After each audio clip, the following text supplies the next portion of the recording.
Bible का या पवित्र शास्त्र बाइबल के बारे में कुछ विशेषताओं का विचार हम कर रहा है। पहली बात यह है, यह एक पुस्तक नहीं 66 पुस्तकों का एक भंडार, एक संग्रह है। दूसरी बात यह कि ये परमेश्वर के मन से आया हुआ वचन। और तीसरी बात क्या था, ये परमेश्वर के अंदर से आया है, इसलिए ये वचन में कोई भी गलती नहीं है, इनहेरेंट बोलता है। और चौथी बात यह है इनफैलिएबल। इनफैलिएबल मतलब इसमें जो लिखी हुई बातें हाँ बिल्कुल हाँ, ना बिल्कुल ना, इसमें कितने सारे वायदाएं दिया है, जरूर पूरा होगा। इसमें ऐसा कोई वचन नहीं जो विफल हो जाएगा या फेल हो जाएगा, ये बराबर वैसा ही पूरा हो जाएगा। और पांचवा था अथॉरिटेटिव, मतलब अधिकार का वचन है।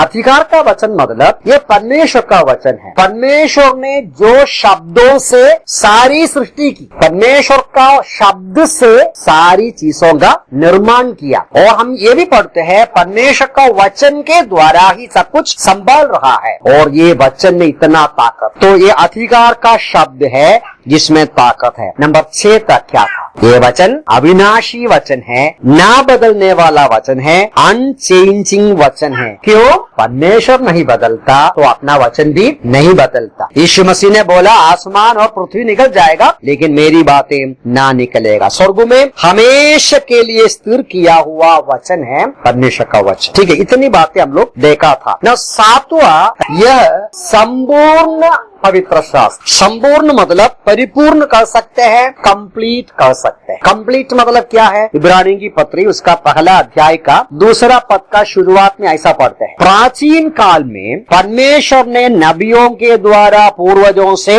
बार बार तथा अनेक प्रकार बातें करके, प्राचीन काल में, पूर्व काल में परमेश्वर ने हमारे बाप दादाओं से बातें किया। कैसा बातें किया, मैं पिछले हफ्ते में बोला था, कैसा बातें किया, थोड़ा थोड़ा बातें किया, भांति भांति, थोड़ा थोड़ा, विभिन्न प्रकार बातें किया, बार बार बातें किया। परमेश्वर ने मूसा से बातें किया, यहोशू से बातें किया, शमूएल से के द्वारा बातें किया, अलग अलग नबियों के द्वारा, भविष्यवक्ताओं के द्वारा, थोड़ा थोड़ा, भांति भांति, अलग अलग प्रकार, 40 से अधिक लोगों को इस्तेमाल किया ना। तो परमेश्वर ने अलग अलग लोगों के द्वारा दुनिया से, लोगों से बातें। फिर क्या बोलता है, फिर बोलता है 2 पद का शुरू में, इन अंतिम दिनों में, इन अंतिम दिनों में हमसे अपने पुत्र के द्वारा बातें की है। परमेश्वर लोगों से बातें किया, अपने लोगों से बातें किया, अपने लोगों को परमेश्वर का हृदय की इच्छा प्रकट किया। अंतिम दिनों में परमेश्वर मनुष्य जाति से बातें करने का वो जो तरीके के अंतिम समय में न प्रिय पुत्र यीशु मसीह के द्वारा बात। तो इसलिए नया नियम लिखा, यीशु मसीह के द्वारा जो बातें प्रकट किया उसके द्वारा परमेश्वर का वचन जो है ये पुस्तक पूरा हुआ, समाप्त हो गया, कंप्लीट हो गया। देखिए प्रकाशित वाक्य में, इस पुस्तक का अंतिम में, उस प्रकाशित वाक्य का 22वां अध्याय 18 और 19 में प्रत्येक को जो इस पुस्तक की नबूवत के वचनों को सुनता है, गवाही देता हूँ, यदि कोई इनमें कुछ बढ़ाएगा तो परमेश्वर उस पुस्तक में लिखी हुई विभूतियों को उस पर बढ़ाएगा, चढ़ाएगा। यदि कोई इस नबूवत की पुस्तक के वचनों को घटाएगा तो परमेश्वर उस पुस्तक में लिखित जीवन के वृक्ष के पवित्र नगरी उसका भाग छीने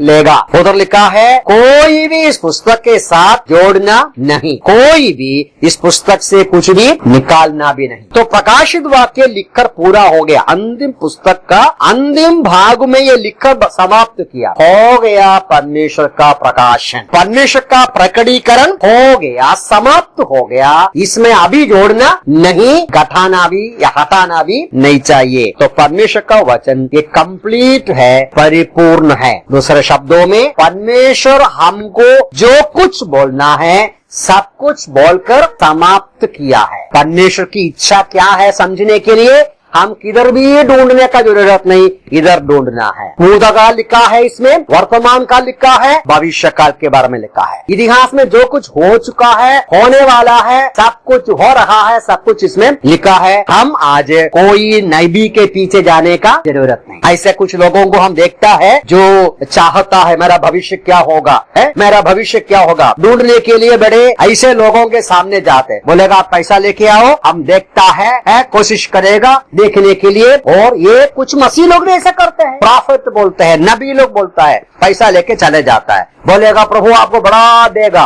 है ये सब धोखा की बात है। इधर लिखा, उतना बोलकर मैं वो छोड़ देता हूँ। 8वां में जाएंगे, 8वां 2 तिमोथी 3 अध्याय का 16 और 17 पद में लिखा है, संपूर्ण पवित्र शास्त्र परमेश्वर की प्रेरणा से रचा गया है और शिक्षा, ताड़ना, सुधार और धार्मिकता की शिक्षा के लिए उपयोगी है। संपूर्ण पवित्र शास्त्र उपयोगी है। क्या उपयोगी मतलब क्या होता है? उपयोगी मतलब इंग्लिश में पढ़ते हैं प्रॉफिटेबल, इफेक्टिव, प्रभावशाली। ये वचन में बहुत प्रभाव है, बहुत ताकत है, ये वचन में बहुत उपयोग है। ये इंसान जो पढ़ेगा, इसको अंगीकार करेगा, उनके जीवन में ये पुस्तक क्या करेगा?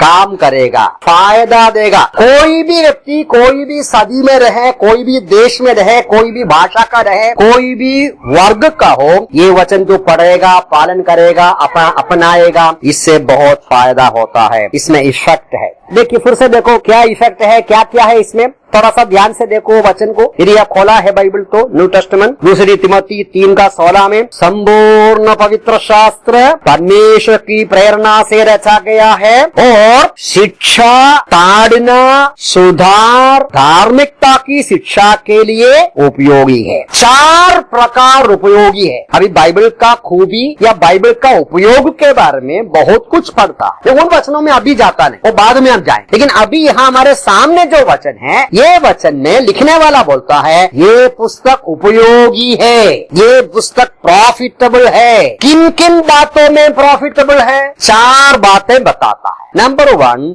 ये पुस्तक में आपको क्या मिलेगा? उपदेश, है ना, मेरा हिंदी भाषा में शिक्षा, सिद्धांत। ये पुस्तक में सिद्धांत मिलेगा, शिक्षा मिलेगा, उपदेश मिलेगा। मंजे काय, मंजे ये है आपको कैसे जाना है, क्या है सही बात, क्या है सही रास्ता, कौन सा रास्ता से जीना है, कौन सी प्रकार जीना है, क्या है सच्चाई, ये बात इसके अंदर लिखा गया है। तो शिक्षा, डॉक्ट्रिन, सिद्धांत, उपदेश, ये सारी बातें एक ही है। नंबर 2 क्या लिखा है ये उपयोगी है। ताड़ना, ताड़ना मतलब क्या है? इंग्लिश भाषा में रिप्रूफ कहते हैं। आपको बताया ये रास्ता से जाना है, आपको बताया ये है सही रास्ता, आप रास्ता बिगड़ गया, ये वचन क्या बोलेगा? भैया रास्ता बिगड़ गया, दोष दिखाएगा, आपका मार्ग गलत है, तो ये पुस्तक आपको क्या करेगा? चेतावनी देगा। ये पुस्तक आपको समझाएगा ये सही रास्ता नहीं है, आप गलत रास्ते पर है, आपका पाव गलत रास्ते पर है, आपका ध्यान गलत बातों पर है, ये राइट नहीं है। नंबर 3 क्या है? उधर फिर से शिक्षा, ताड़ना, सुधार। ये पुस्तक का उपयोग रास्ता दिखाएगा, सही रास्ता, रास्ता बिगड़ेगा तो बताएगा ये, और सुधार मतलब बिगड़ा हुआ रास्ता से वापस लेके आएगा, गलत रास्ता से वापस लेके। दुनिया में नियम है, आपको मालूम है, दुनिया में बहुत बड़े बड़े उपदेश देने वाले हैं, सिद्धांत है, तत्व ज्ञान सब होता है, लेकिन गलत रास्ता में गया हुआ व्यक्ति को सुधारने के लिए है क्या उपदेश? आपको ढूंढना पड़ेगा। जो गलती किया उसको फांसी पे चढ़ाओ, जो गलत रास्ता पर गया उसको फेंक दो, जो गुनाह किया उसको खत्म कर दो। क्षमा है क्या? आज आपके दुनिया में पेपर ले लो, मोबाइल देखो, किधर भी देखो, हमारे देश का धार्मिक विचार सबके अंदर बढ़ गया है, लेकिन आप प्रेम की आवाज सुनता है क्या? सहनशीलता का आवाज सुनता है? माफी मांगने, माफ करने का आवाज सुनता है? नहीं, लड़ाई की आवाज, आक्रमण करने का आवाज, आह्वान, और क्या बोल सकता है, ये जो बड़ा आंदोलन करने का आवाज, ये सब सुनते हैं। प्रेम का, सहनशीलता का, दया का, करुणा का, गुनहगार को, गिरा हुआ व्यक्ति को बेकार बदमाश बन गया हुआ इंसान को सुधारने का मार्ग पवित्र शास्त्र बाइबल में ही आ पाएंगे। नंबर फोर क्या है और क्या है? तो परमेश्वर का वचन उपयोगी है सही रास्ता बताने को, परमेश्वर का वचन बाइबल उपयोगी है गलत रास्ता है तो वो समझाने को, परमेश्वर का वचन उपयोगी है गलत रास्ता से हमें सुधारने को उपयोगी है। नंबर 4 उधर लिखा है धार्मिकता की शिक्षा के लिए। धार्मिकता की शिक्षा के लिए मतलब ये है कि सही रास्ता में कैसे बढ़ते जाना है, सही रास्ता में ही बने रहने का मार्गदर्शन ये वचन देता है। परमेश्वर का वचन हमें बताते हैं व्हाट इज राइट, परमेश्वर का वचन में बताते हैं व्हाट इज नॉट राइट, परमेश्वर का वचन में बताते हैं how to be right and परमेश्वर का वचन में बताते हैं हाउ टू स्टे राइट। किस प्रकार हम सही ढंग से आगे बढ़ सकते हैं ताकि 17 पद में जिसके द्वारा परमेश्वर का भक्त प्रत्येक भले कार्यों के लिए कुशल और तत्पर हो। द मैन ऑफ गॉड में भी फॉर एवरी गुड वर्क, एक इंसान को एक अच्छा आदमी बनाने का, एक परिपूर्ण मनुष्य बनाने के लिए एक पुस्तक उपयोगी है, ऐसा हम लोग यहाँ से पढ़ सकते हैं। लेकिन और भी जरूर कई बातें हैं परमेश्वर का वचन का उपयोग के बारे में, मैं उन बातों पर अभी जाता नहीं, समय हमारे लिए वो विषय अलग विषय है। नंबर 9 पर जाएंगे, कई वचनों को मैं देखूंगा। 9वां हमारा मुद्दा ये है, ये वचन डिमांड्स डिलिजेंट स्टडी। एक्सप्लेन करूंगा, डिमांड्स डिलिजेंट स्टडी। क्या डिलिजेंट स्टडी मतलब क्या है? कुछ लोग सोते समय तकिया के नीचे रखेगा, क्यों? बुरा स्वप्न नहीं देखने के लिए, डर नहीं आने के लिए वचन ये रखता है, इसमें कोई मतलब नहीं है। इसमें कुछ देखो, ये पवित्र बाइबल है लेकिन इसके अंदर कुछ खास बात नहीं है। एक पुस्तक है, पिल्लों के नीचे रखने का चीज नहीं, ये इसके सामने पूजा करने का पुस्तक चीज भी नहीं, ये पढ़ने का पुस्तक। या पढ़ेगा नहीं तो कोई फायदा नहीं, घर में आप साउथ बाइबल को कोई फायदा नहीं, ये पढ़ना चाहिए। तो इसलिए इसके बारे में हम समझना चाहिए। मैं आपके सामने एक्चुअली 5 बातें रखना चाहता हूँ कि ये बाइबल के साथ हमें वो करना है। मैं एक्सप्लेन एक एक बोलेगा तभी आपको समझ में आएगा। आप देखो प्रकाशित वाक्य में आई, रेवलेशन चैप्टर 1 वर्स 3, प्रकाशित वाक्य पहला अध्याय का 3 पद में ऐसा पढ़ते हैं, धन्य है वो जो इस नबूवत के वचनों को पढ़ता है। तो ये वचन नंबर 1 क्या करना चाहिए? पढ़ना चाहिए। वो तो क्लियर है ना, पढ़ना चाहिए। लूका 11 का 28 में क्या पढ़ते हैं? परंतु उसने कहा इसके विपरीत धन्य है वे जो परमेश्वर का वचन सुनते और उनका पालन करते हैं। तो पढ़ना है और सुनना है। आप पढ़ना है सुनना है मतलब आप खुद पढ़ना है। कोई जब पढ़ेगा तो वो सुन भी सकता है ना। पढ़ना है सुनना है, पढ़ना नहीं है तो सुनना है। सुनने के लिए भी मौका है और पढ़ने के लिए भी। आप पढ़ नहीं सकता तो किसी को बोला पढ़ाओ और पढ़ो, आप सुनना है। ठीक है, कितना तो समझ में आया। हमें ये वचन पढ़ने के लिए आह्वान करता है, केवल आह्वान आदेश देता है, केवल देखने की चीज नहीं है। नंबर 2 अभी यहोशू का पुस्तक में आइए, जोशुआ चैप्टर 1 वर्स 8, व्यवस्था की यह पुस्तक तेरे मुंह से कभी दूर ना हो परंतु इस पर दिन रात ध्यान करते रहना। क्या करना? ध्यान करते रहना। ये ध्यान करना मतलब क्या है? इंग्लिश में इसको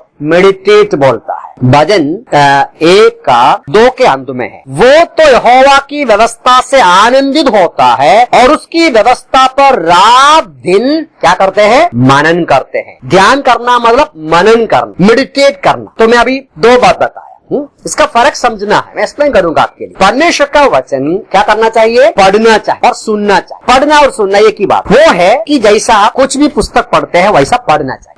उसके अलावा क्या बोला? मनन करना चाहिए। मनन करना या ध्यान दे करना।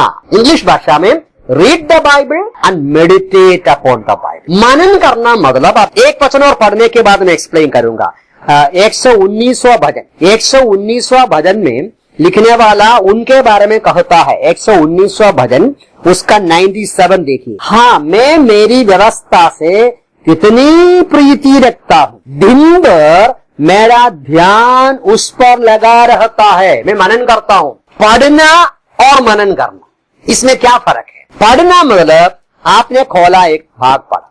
अभी ये भी बोलना चाहिए कैसा पढ़ना चाहिए। मैं पिछले हफ्ते बताया था, आंख बंद करके ऐसा नहीं पढ़ना चाहिए। एक एक पुस्तक शुरू से पढ़ना है। आसानी से समझने के लिए नया नियम पढ़ना शुरू करना चाहिए। मत्ती शुरू किया, ये यूहन्ना शुरू किया और भजन संहिता है 150 भजन है। गाना है, वो आप कभी भी किधर भी गा सकता है, पढ़ सकता है। लेकिन नया नियम या पुराना नियम का एक पुस्तक लिया, 1 2 3 ऐसा पढ़ना है। मनन करना मतलब एक वचन या 2-3 वचन थोड़ा सा बार बार पढ़ना है। आपका समझ में आया? मनन करना मतलब अभी थोड़ी देर पहले हमने दूसरी तिमोथी 3 का 16-17 देखा। उसके अंदर क्या लिखा है? वो एक ही वचन, 1 या 2 वचन बार बार पढ़ता है। बार बार पढ़कर उसका शब्द, उसका अक्षर, उसका कॉमा, सब कुछ आप क्या करते हैं? ऐसे ही नोट करते हैं। बार बार पढ़ते हैं तो क्या होगा? वो वचन के अंदर का पूरा सारांश आपके जाएगा, आपके अंतःकरण में जाएगा। मनन करने से ही वचन हमारा जीवन बनते हैं। मनन करेगा तो वचन हमारा जीवन बनते हैं, वो आपके अंतःकरण में पहुंच जाएगा, उधर वो काम करेगा। कुछ लोग इसके लिए उदाहरण बोलता है, जैसा गाय वगैरह बाहर आप चराने को लेकर जाते हैं, गाय तुरंत पूरा घास खाता है ना, फिर आराम करते समय तो पहले उसने खाया और वो भोजन वापस आता है और फिर से ऐसा ऐसा शुरू खाना हजम तभी होता है ना। पहले ऐसा पेट भरा था, लेकिन अभी वो उसको और अपने अंदर अपना जीवन बना रहे, पसंद कर रहे हैं। हाँ, तो परमेश्वर का वचन भी इस प्रकार पढ़ना है और मनन करना है। मनन करने से ही उधर की सारी सच्चाई पर हमारा नजर जाएगा और वो हमारे लिए आशीष का कारण बनते हैं। उसके बाद करना है, भजन 119 में एक बात और लिखा है, मनन करने के साथ साथ एक बात और लिखा है। 119वां भजन का 11वां पद देखिए, उधर लिखा है, तेरे वचन को मैंने अपने हृदय में संचित किया है। तेरे वचन को मैंने अपने हृदय में संचित किया है कि तेरे विरुद्ध पाप ना करूं। इसको बोलता है खंडस्थ करना, मेमोराइज करना। मेमोराइज करने का 2 तरीका है। एक वचन लेके आप ऐसे ही मेमोराइज कर सकते हैं, लेकिन मनन करके भी मेमोराइज कर सकते हैं। लेकिन सचमुच में दोनों अच्छा है। आप एक वचन लिया और पढ़ा। देखिए, हम लोग बचपन में जो भी पढ़ा आज भी मालूम है, अभी कोशिश करेगा तो ये होता नहीं। बचपन में जो भी मेमोराइज किया, कंठस्थ किया, अभी भी बराबर मालूम। तो इसलिए इन लोग खास तौर से खुशी के साथ ये छोटे बच्चे लोग ये वचन को मेमोराइज करना चाहिए। ऐसे कईयों के बारे में पढ़ते हैं, पूरा बाइबल मेमोरी में लिया है, ये पूरा पुस्तक मेमोरी में किया गया है। ये बहुत जरूरी है। इधर क्यों क्या बोलता है वो? क्यों मैं संचित करता हूं कि तेरे विरुद्ध पाप ना करूं। वचन हमारे अंदर है तो क्या करता है? पाप का परीक्षा आते समय वचन हमारे मन में आएगा। देखिए, परमेश्वर की आत्मा हमें चलाता है। एक विश्वासी के बारे में, प्रभु के लोगों के बारे में परमेश्वर का आत्मा उनको चलाता है। लेकिन आत्मा हमें चलाना है तो हमारे अंदर वचन चाहिए। हमारे अंदर जो वचन है वो ही हमारे हृदय में, हमारे मेमोरी में लेके आएगा। जो वचन कभी पढ़ा नहीं है वो कैसा मेमोरी में लेके आएगा? वचन जो हम पढ़ेगा, मनन करेगा, मन में बिठाएगा, वो उचित समय पर परमेश्वर हमारे ध्यान में लेके आएगा, तो हम परीक्षा के ऊपर विजय पाएगा। या गिरा हुआ घबराहट के समय तसल्ली और शांति और आश्वासन भी हमको मिल जाता है। ठीक है, तो 3 बातें मैंने बताया। वचन पढ़ना है, वचन सुनना है, वचन मनन करना है, वचन कंठस्थ करना है, मेमोराइज करना है। लेकिन एक बात और लिखा है, वचन का अध्ययन करना है। आप एशिया का पुस्तक उसका 34 का 16 किसी को मिलेगा तो पढ़िए। यहोवा की पुस्तक से खोज कर पढ़ो, इनमें से एक भी ना छूटेगा। क्या करना है? खोजना मतलब सर्च कर। यहोवा की पुस्तक को खोज कर पढ़ना, इसको बोलता अध्ययन करना। ये भी शुरू में ही बोला, हमारा भी प्रयास अध्ययन है। अध्ययन बोलेगा तो ये थोड़ा है ना, बच्चे लोग, हमारे बच्चे लोग, हम सब अध्ययन किया हुआ है। जो अध्ययन करता है, जितना उत्साह से अध्ययन करेगा वो उनका जिंदगी में सफलता पाए। जो मेहनत करके अध्ययन किया है वो सफलता। जो मेहनत नहीं किया, जो अध्ययन नहीं किया, अध्ययन करते समय सोया, अध्ययन करते समय घूमते रहा, वो जिंदगी भर घूमते रहे। मैं दुनिया की अध्ययन की बात बोला है, वचन का भी ऐसा है। जो विश्वासी बोलता है अध्ययन करेगा, जितना उत्साह से अध्ययन करेगा उनका विश्वास का जीवन भी उतना सफलता में जाए। एक वचन है प्रेरितों के काम 17वां अध्याय का 11। ये लोग थिस्सलुनीकिया वालों से अधिक सज्जन थे। क्या थे?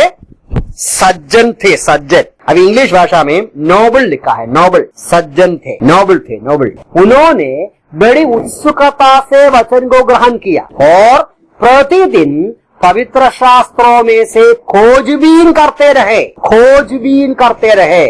हर दिन प्रतिदिन खोजबीन करते रहे कि देखे ये बातें ऐसा ही है क्या। वचन केवल सुनना नहीं, कोई भी सुनाएगा तो या किधर भी पढ़ेगा तो बराबर हम खुद अपनी आंखों से देखना है। ये सब खोजना है, इधर क्या लिखा है, उधर क्या लिखा है, ये सब मन तरफ ध्यान रखकर रिसर्च करना है। जैसा साइंटिस्ट लोग करते ना, रिसर्च करते हैं, उस प्रकार रिसर्च करना है।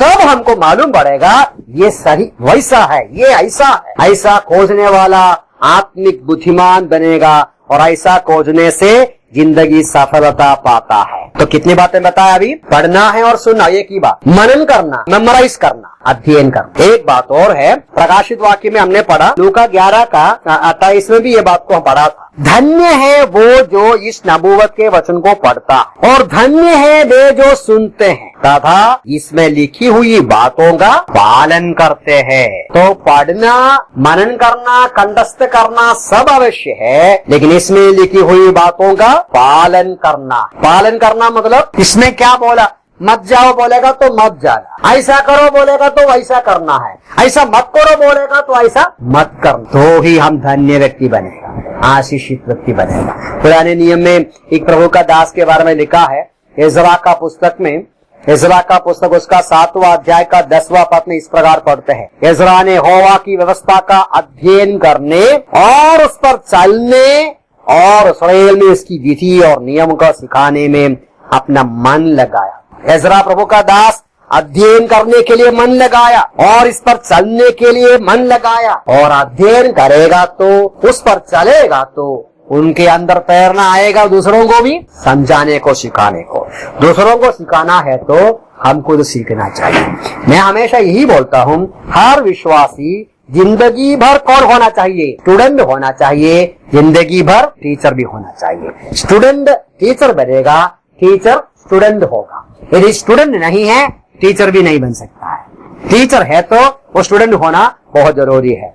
ठीक है, ऐसा अध्ययन करने से क्या फायदा है? हाँ, अभी मैं लास्ट में क्या बोला वो भूलना नहीं चाहिए। तो मेरा पॉइंट नंबर 9 ये था, डिमांड्स डिलिजेंट स्टडी। वो एक ही मुद्दे के ऊपर मैंने कई बातें बताया। कई बातें ये बताया कि वचन बाइबल केवल देखने के लिए, लिखने के लिए, पूजा करने का चीज नहीं, इसको पढ़ना है, इसका मनन करना है, इसको खंडस्थ करना है, इसका अध्ययन करना है, इसका पालन। प्रभु का दास जोशुआ को परमेश्वर ने बोला, तुम ऐसा करोगे, जहां कहीं भी जाएगा तो तुम क्या पाएगा? सफलता पाएगा, सक्सेसफुल हो जाएगा। क्यों ऐसा अध्ययन करना चाहिए? जल्दी 2-3 बातें और बोलूंगा, फटाफट मेरा बंद करेगा सही समय पर। क्या आवश्यकता है? ऐसा अध्ययन करने से क्या फायदा होता है? Benefits of systematic study. 3 बातें फटाफट बोल। Correct understanding of God's word. परमेश्वर का वचन सही ढंग से हम समझेंगे, सही प्रकार समझेंगे। 2 वचन में पढ़ूंगा। लूका रे सुसमाचार 8वां अध्याय 18 पद में प्रभु यीशु मसीह ऐसा पूछता है, ऐसा पढ़ता है, इसलिए सावधान रहो कि तुम किस प्रकार सुनते हो। सावधान रहो तुम किस प्रकार सुनते हो। और 10 का 26 देखिए, व्यवस्था में क्या लिखा है तो कैसे पढ़ता है। ये संभव है, ये पुस्तक हाथ में हो, पॉकेट में होगा, मोबाइल में होगा, घर में होगा, कभी कभी पढ़ता भी होगा, इधर उधर से पढ़े, लेकिन क्या सुनता है, क्या समझता है, कैसा पढ़ता है, सब उल्टा सुल्टा होने का संभावना है। बहुत सारी गलत शिक्षा इस पुस्तक के आधार पर है, क्योंकि बराबर उसका अध्ययन नहीं। इधर पढ़ेगा, उधर पढ़ेगा, क्या कोई बड़ा साहब बोला, वो बड़ा साहब बोलेगा तो वो पालन करेगा, इसमें नहीं देखेगा। लेकिन जब हम इसमें से बराबर खुद अध्ययन करेगा तो परिणाम ये है, हम बराबर ये देखेगा, बराबर समझेगा, बराबर सीखेगा। दूसरी बात ये है, इसमें बहुत सारा उपयोग है। ये सारा उपयोग अनुभव करना है तो क्या चाहिए? अध्ययन करना चाहिए। अध्ययन करने वाला they will enjoy experience all the blessings. Okay, number 3 जो मैंने पहले सूचना दिया था, यहोशू को परमेश्वर ने बोला तुम क्या पाएगा? सफलता पाएगा। थोड़ी देर पहले मैंने पढ़ा था वचन 1 का, परंतु वो तो यहोवा की व्यवस्था से आनंदित होता और उसकी व्यवस्था पर रात दिन मनन करता रहता है। रात यहोवा की व्यवस्था का मनन करने वाला, तो लिखा है वह उस वृक्ष के समान है जो जलधाराओं के किनारे लगाया गया है। जो व्यक्ति ये पुस्तक दिन रात मनन करेगा, अध्ययन करेगा, उस वृक्ष के समान है जो जलधाराओं के किनारे लगाया गया है, अपनी ऋतु में फलता है, इसके पत्ते कभी मुरझाते नहीं। इसलिए जो कुछ वो मनुष्य करता है वो सफलता पाएगा, वो उसमें सफल होता है। ज्यादा मैं वर्णन नहीं करता, वो बंद करना चाहिए।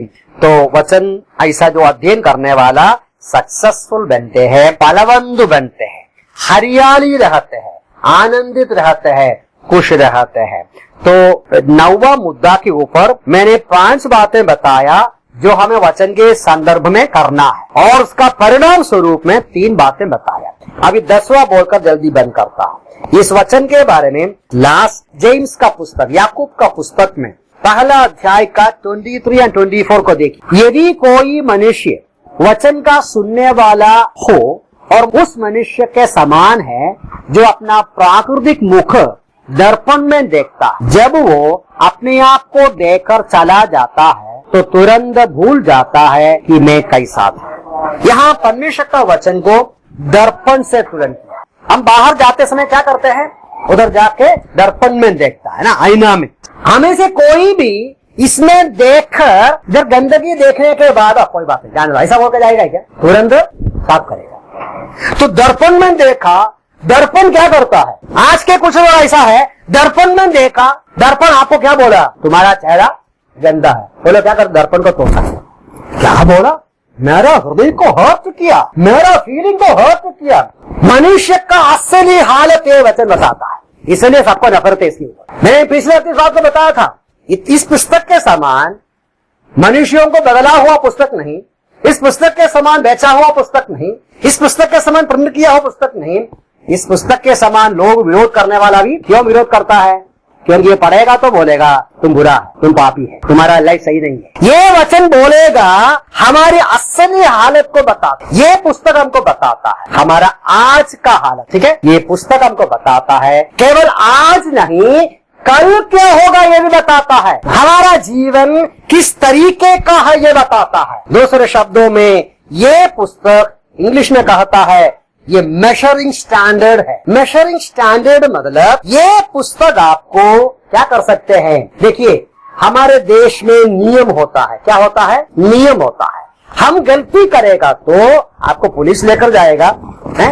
अभी उसके ऊपर में ज्यादा वर्णन नहीं करता। गलती लेके जाएगा तो पुलिस लेके जाएगा। पुलिस अपनी मर्जी में हमको जेल में रखता नहीं है।